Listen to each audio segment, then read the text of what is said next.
O abandono da fé. O texto de 1 João 2,19 é muito usado pelos calvinistas para defender que os que abandonam a Cristo nunca foram salvos e os que verdadeiramente foram regenerados nunca abandonaram a fé em Cristo. Isso é uma consulta e eu dei a seguinte resposta.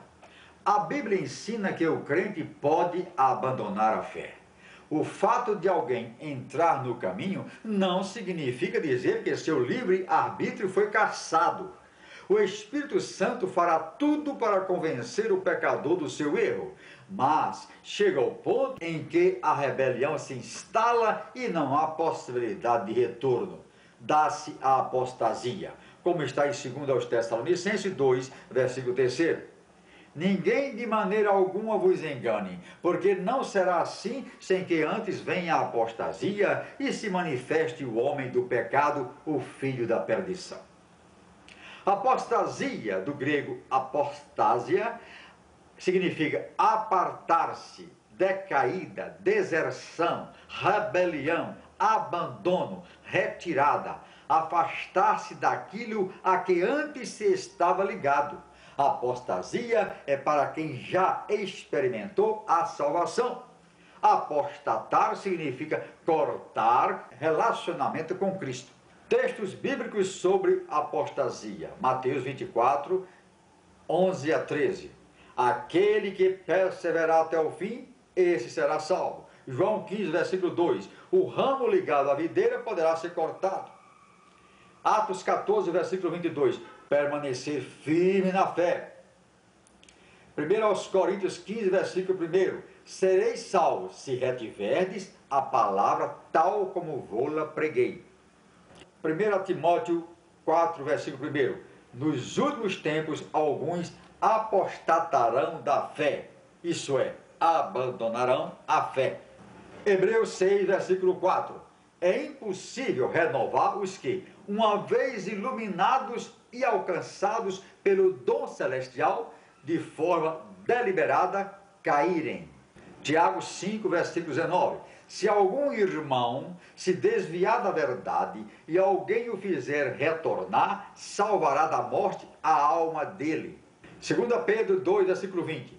Depois de livres da contaminação do mundo, mediante o conhecimento do Senhor, foram vencidos pelo pecado, e seu último estado ficou pior do que o primeiro. O cão voltou ao seu próprio vômito. Vejamos 1 João 2, versículo 19. Diz assim: eles saíram do nosso meio, entretanto não eram dos nossos, porque se tivessem sido dos nossos, teriam permanecido conosco. Todavia eles se foram para que ficasse manifesto que nenhum deles é dos nossos.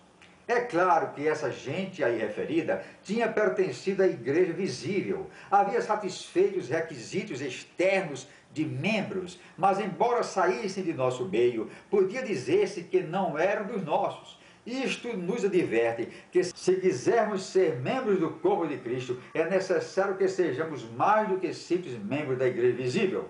E também que não devemos esperar seja a igreja visível sempre composta só de verdadeiros crentes.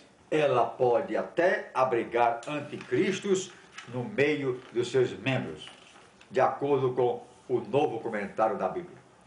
Somente Deus sabe quem continuará firme até o fim. Esses relatados no versículo anterior eram anticristos infiltrados na igreja. Estavam em pecado consciente, situação em que muitos se encontram. Não eram dos nossos, esses reconhecidamente não eram, mas a Bíblia, pelos muitos textos já mencionados, admite a apostasia aos que conheceram a verdade, receberam dons, creram, mas abandonaram a fé. Não se pode, pois, firmar a doutrina do salvo uma vez salvo para sempre, com base num versículo. O justo juiz julgará com justiça. A regra é manter-se fiel até a morte. Mateus 7, versículos 22 e 23. Muitos naquele dia hão de dizer-me: Senhor, Senhor, porventura não temos nós profetizado em teu nome, e em teu nome não expelimos demônios, e em teu nome não fizemos muitos milagres? Então lhes direi explicitamente: nunca vos conheci, apartai-vos de mim, os que praticais a iniquidade. Jesus prometeu que o que vem a mim, de maneira nenhuma o lançarei fora. João 6, versículo 37. É verdade, Jesus recebe todos os que o buscam com sincero arrependimento. Os que o abandonam, fazem-no por livre e espontânea vontade.